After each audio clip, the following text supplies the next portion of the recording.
രണ്ടാമത്തെ ബ്രാഞ്ച് വരാൻ പോകുന്നത് ഈ ഇവിടെയാണ്. 5000 സ്ക്വയർ ഫീറ്റിന്റെ മേലെ സ്പേസ് ഉണ്ട് ഇവിടെ. വയറിങ് പണിയാണ്.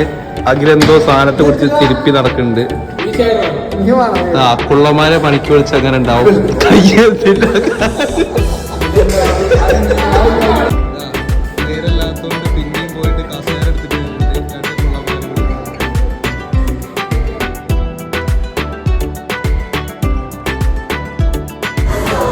വർക്കൊക്കെ കഴിഞ്ഞ് ഞങ്ങൾ നേരെ ചായ കുടിക്കാൻ വന്നിരിക്കാണ് ഗൈസ്.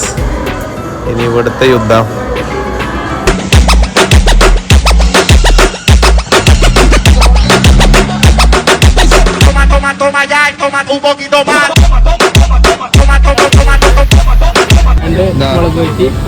തിന്നേന് കണക്ക് പറയാൻ മനസ്സിൽ കള്ളക്കണക്ക് പറയാ. ഇന്നലൊക്കെ 15 കടി തിന്നിട്ട് ഒരു കായ ബജി ഒരു ഉള്ളിവട